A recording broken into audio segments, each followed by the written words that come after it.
오늘 은혜 받으실 하나님의 말씀은 창세기 18장 22절에서 26절의 말씀입니다. 창세기 18장 22절에서 26절의 말씀 교독하시고 26절은 함께 읽겠습니다. 그 사람들이 거기서 떠나 소돔으로 향하여 가고 아브라함은 여호와 앞에 그대로 섰더니 가까이 나아가 가로되 주께서 의인을 악인과 함께 멸하시려나이까. 그 성 중에 의인 50이 있을지라도 주께서 그곳을 멸하시고 그 50 의인을 위하여 용서치 아니하시리이까. 이같이 하사 의인을 악인과 함께 죽이심은 불가하오며 의인과 악인을 균등히 하심도 불가하니이다. 세상을 심판하시는 이가 공의를 행하실 것이 아니니까. 함께 읽겠습니다. 여호와께서 가라사대 내가 만일 소돔 성 중에서 의인 50을 찾으면 그들을 위하여 온 지경을 용서하리라. 아멘. 잠깐 기도하겠습니다. 성령님, 우리의 심령 가운데 특별히 주님의 은혜를 구합니다. 하나님, 우리가 말씀을 볼 때에 우리의 고집과 경험을 의지하지 아니하고 성령님께서 이 말씀을 우리에게 주장하시며 삶 가운데 이 말씀이 우리의 발걸음을 인도하는 은혜를 허락하여 주옵소서. 예수님의 이름으로 기도합니다. 아멘. 심판에서 건지신 하나님, 이라는 제목으로 함께 창세기 18장 22절, 26절 말씀을 나누기를 원합니다. 소돔과 고모라는 풍요로웠습니다. 눈으로 보기에도 풍요로웠고 굉장히 형통한 성읍이었고 아브라함의 조카였던 롯이 보기에 좋았기 때문에 그곳에 머물렀죠. 그러나 성경의 말씀으로 보면 소돔과 고모라는 끔찍한 불의 심판을 받아서 지구상에서 사라진 도시가 됩니다.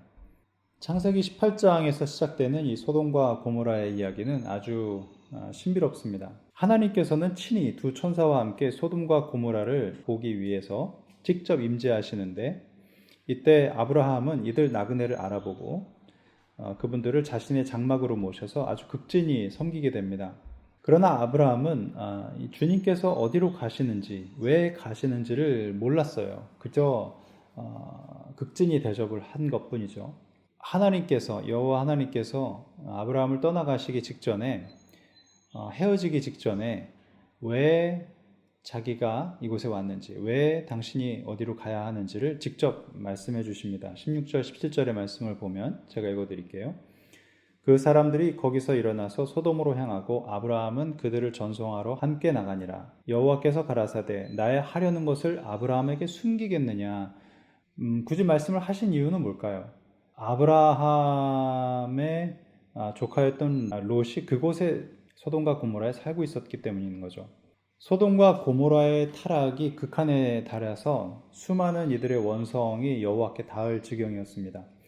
하지만 안타깝게도 아브라함의 정말 사랑했던 조카였던 롯이 이 두 딸과 아내와 함께 소돔성에 거주하고 있었죠. 롯이 어떤 사람입니까? 아브라함이 고향 땅을 혼자 떠나기로 결정했을 때, 낯선 땅으로 떠나기로 했을 때 유일하게 용감하게 아브라함의 뒤를 따랐던 사람이고, 창세기 말씀을 보게 되면 사해 연합군하고 그돌라오멜의 전쟁 중에는 포로로 잡히잖아요.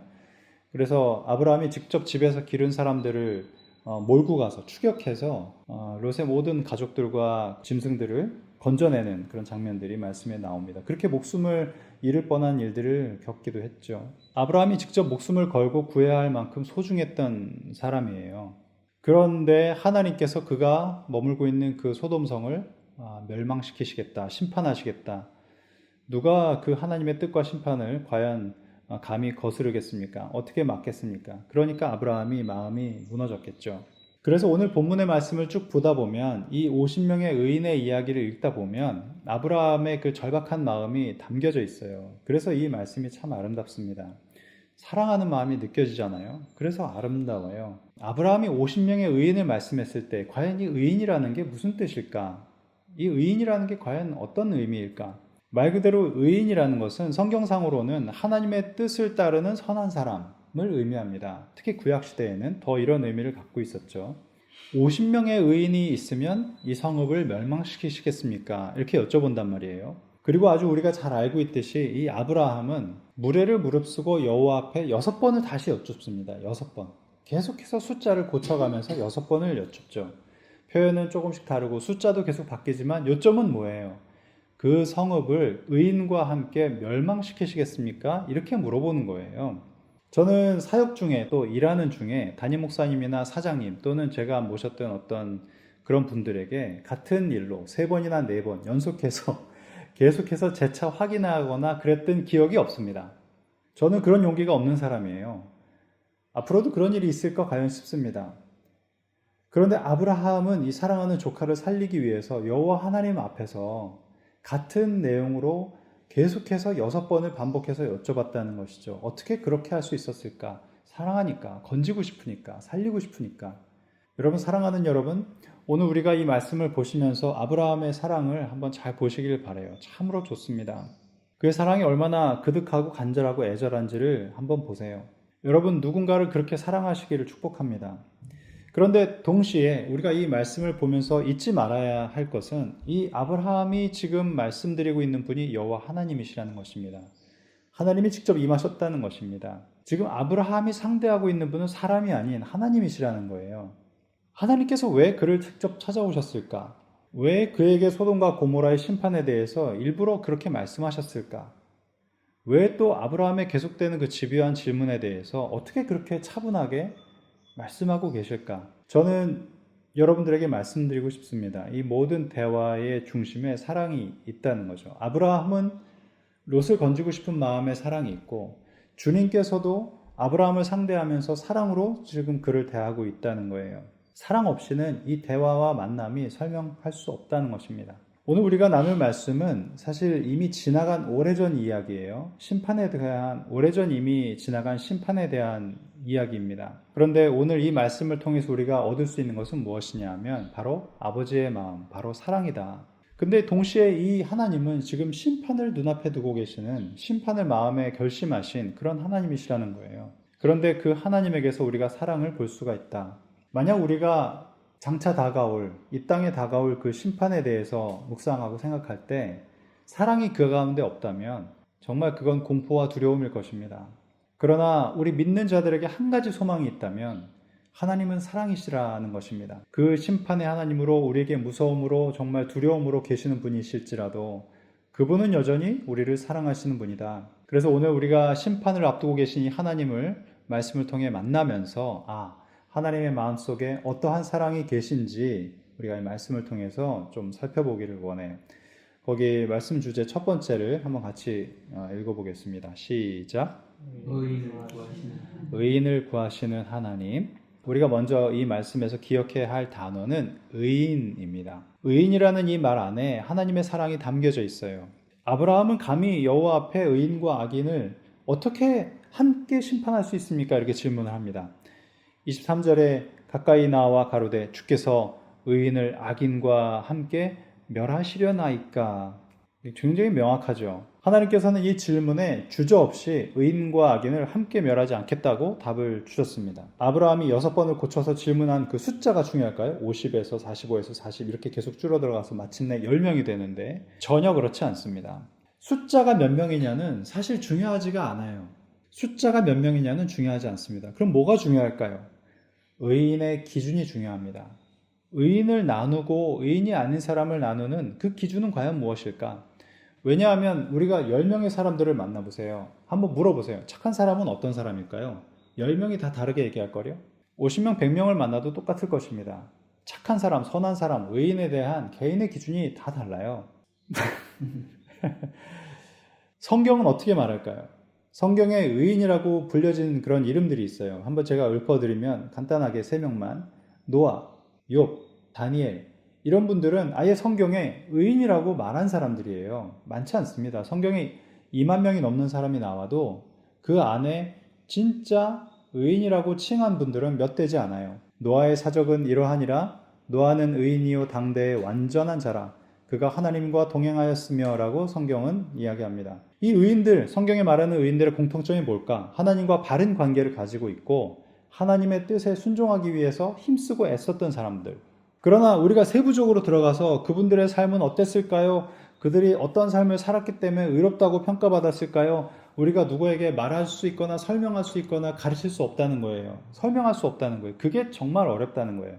우리가 심지어 성경에서 노아의 삶을 보고 이분은 의인이었어라고 해도 노아 같은 삶을 살 수 있느냐? 없다는 거예요. 왜일까요? 의인이 아니냐 의인이냐를 구분하는 그 기준이 하나님께 있기 때문에 그래요. 그렇다면 아브라함의 조카 롯은 과연 의인의 자격이 있을까요? 아브라함은 하나님께 10명의 사람을 말했습니다. 10명의 의인이 그 성읍에 있으면 그 성읍을 용서해 주십시오. 하나님께서 그래 알았다 이렇게 약속하셨단 말이에요. 그러면 아브라함이 생각한 10명의 의인은 과연 누굴까요? 일단 롯의 가족이 있겠죠. 그리고 롯의 가족 외에 설마 그 큰 성읍에 롯의 가족 외에 몇 명 정도는 의인이 있지 않겠습니까? 아브라함의 마음은 그런 마음이 아마 신락 같은 지푸라기 같은 희망으로 그런 마음이 있었을지 몰라요. 그런데 롯이 의로운 사람인 건 맞는 것 같아요. 그러나 의인으로 불릴 만큼의 삶을 과연 그가 살았느냐? 그건 모른다는 거죠. 성경상으로 봤을 땐 꼭 그래 보이진 않아요. 롯도 자신의 욕심에 따라 살았고 이익을 많이 남기기 위해서 소돔을 선택하고 또 그 죄악의 소굴 속에서도 그냥 살아왔어요. 왜일까요? 먹고 살기 위해서 그랬을지도 모르고. 저는요, 이 롯을 보면 그냥 평범한 우리들의 삶을 보는 것처럼 보여요. 특별한 사람이 아니에요. 롯은 의인이었을까요? 선한 사람이었을진 몰라도 하나님이 평가하실 만한 의인의 반열에 들 만한 사람은 아니다라고 생각이 듭니다. 저 같은 무지한 사람이 봐도 노아같이 보이진 않아요. 욥처럼 보이진 않아요. 다니엘처럼 보이진 않아요. 그냥 열심히 사는, 가족을 사랑하는 그런 사람. 대부분의 사람들이죠. 그렇기 때문에 제가 드리고 싶은 말씀은 뭐냐면 롯이 그 심판의 구덩이에서 건짐을 받아냅니다. 하나님께서 그를 건져주세요. 여러분 은혜 없이는 이 모든 것들이 가능하지 않아요. 롯이 구원받은 것을 만약에 롯이 딴 사람에게 내가 의롭기 때문에 하나님이 날 좀 의롭게 생각하셔서 친히 찾아와 주셔서 나를 건져주셨어. 나를 그 불구덩이 속에서 그 직전에 나를 건져주셨어. 내가 어떤 삶을 살았냐 하면 말이지 이렇게 말할 수 없다는 것입니다. 근데 사람은 조금만 그런 내가 조건을 갖게 되면 그렇게 말한다는 거예요. 그러나 그것은 사실이 아닙니다. 아브라함은 처음에 50명의 의인을 말했지만 결국 주님께 10명으로 바꿔서 여쭤봅니다. 롯과 그의 처 2명이죠. 그 다음에 2딸 4명이죠. 그 다음에 이 2딸의 사위가 될 사람들이 있었어요. 소돔성에 살았던. 그러면 6명이에요. 거기다 만약에 의인이 4명 더 있다면 10명을 채울 수가 있습니다. 그러나 심지어 그 6명조차 다 구원받지 못해요. 사실 그들 중에 일부는 구원을 거절했습니다. 제가 말씀드릴까요? 창세기 19장 14절을 보면 롯이 나가서 그 딸들과 정혼한 사위들에게 고하여 이르되 여호와께서 이 성을 멸하실 터이니 너희는 일어나 이곳에서 떠나라 하되 그 사위들이 농담으로 여겼더라. 이렇게 얘기했습니다. 이거 진짜 와닿지 않습니까? 구원의 소식을 농담으로 여겼다는 말이 이 말씀을 볼 때 얼마나 저한테는 와닿는지 몰라요. 얼마나 사람들이 이와 같은 마음으로 말세를 살아가는지 몰라요. 지금 우리가 혹시 누군가에게 심판의 지옥이 있습니다. 이제 곧 주님께서 심판하실 것입니다. 우리가 주님께로 돌아가야 합니다. 용서를 구해야 합니다. 회개해야 합니다. 이렇게 얘기하잖아요. 설마 우리가 그걸 알고 말하는 것은 아니지만 그러한 심판이 임할 것이라는 약속을 성경에서 보고 그들에게 증거하면 아마 그들 중에는 어떤 사람들은 이와 같은 똑같은 반응을 보일 수도 있습니다. 농담으로 여겼더라. 겉으로는 예의상 그렇군요 라고 해도 속으로는 비웃을 수 있다는 것이죠. 속으로는 농담으로 여길 수 있다는 것이죠. 주님은 아십니다. 그래서 성경에 그들이 농담으로 여겼다고 기록을 했어요.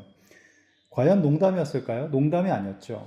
롯과 그의 2딸과 아내가 그 성을 빠져나가고 멀리 갔을 때 동이 트고 해가 떴을 때 진짜로 그곳에 불이 떨어져서 심판이 임하죠. 하나님께서는 이 소돔의 그 타락의 진상을 직접 보셨어요. 그리고 그 심판은 뜻대로 이루어지게 됩니다.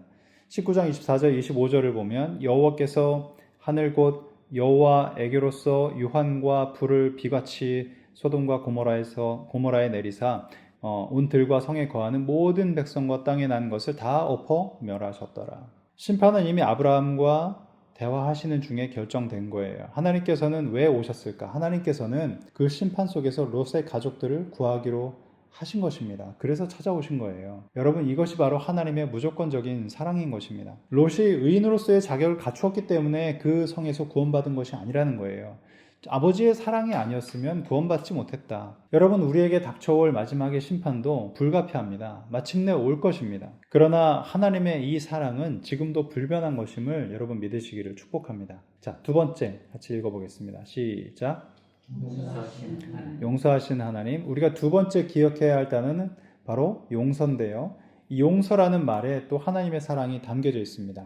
26절에 보면 여호와께서 가라사대 내가 만일 소돔 성중에서 의인 50을 찾으면 그들을 위하여 온 지경을 용서하리라. 약속입니다. 앞서 의인에 대해서 말씀드렸을 때 의인은 하나님의 뜻에 순종하려고 힘썼던 경건한 삶을 가진 그런 사람들. 그런데 과연 누가 그러한 삶으로 주님께 의인이라는 부름을 받았을까? 과연 지금 이 시대에도 그런 의인이 있을까? 로마서 3장 10절 12절에 예수님이 오신 이후의 신약 말씀에는 이렇게 의인에 대해서 기록합니다. 기록된 바 의인은 없나니 하나도 없으며 다 치우쳐 한 가지로 무익하게 되고 선을 행하는 자는 없나니 하나도 없도다. 이게 2000년 전의 말씀인데 지금도 해당되는 말씀이죠. 만약 의인이 없다면요. 우리 모두가 의인이 아니라면 이 기준에 미달한 모든 자에게 심판이 임한다면 저 역시 저에게도 희망이 없는 것입니다. 만약 예수님께서 우리에게 오시지 않았다면 말이죠. 하나님께서 소돔과 고모라의 진상을 보시기 위해서 직접 임재하신 것처럼 예수님께서 우리에게 직접 임재하셨잖아요.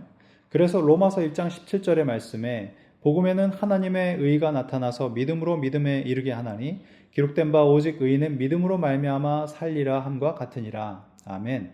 주님께서 우리에게 믿음으로 말미암아 구원받을 수 있는 길을 열어주셨다는 거예요. 여러분, 예수님이 우리에게 오셨을 때 구약에서는 정말 노아와 욥과 다니엘과 같은 자들이 의인으로 불렸다면 예수님께서 이제 그 길을 열어주셨기 때문에 누구든지 우리가 잘 알고 있는 요한복음 3장 16절의 말씀처럼 누구든지 그 이름을 믿기만 하면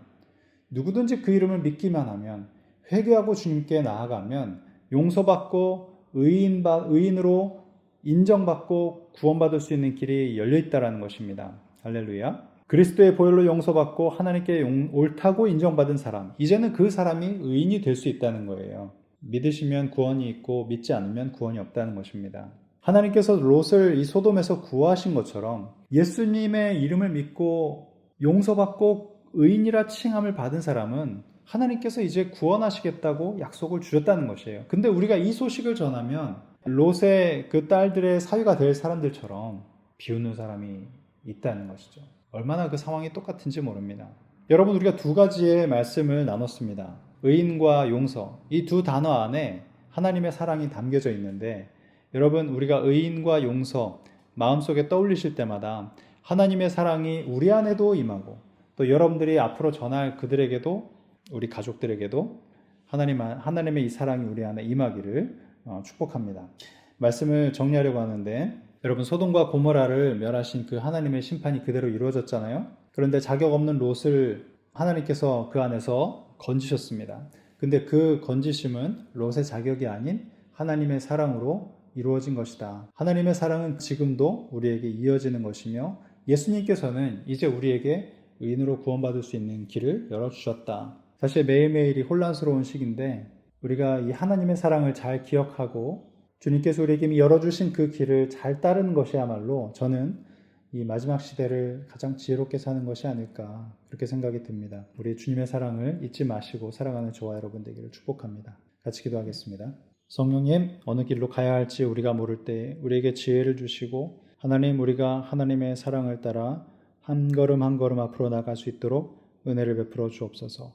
또한 그 가운데 사랑이신 하나님 잊지 않고 우리도 주님 더 사랑하기를 원합니다. 이제는 우리 주 예수 그리스도의 은혜와 하나님의 크신 사랑과 성령님의 함께 하심이 의인을 부르시는 하나님, 죄인을 용서하시는 그 하나님의 사랑을 기뻐하는 가족들 머리 위에 이제로부터 영원히 함께 하시기를 축원하옵나이다.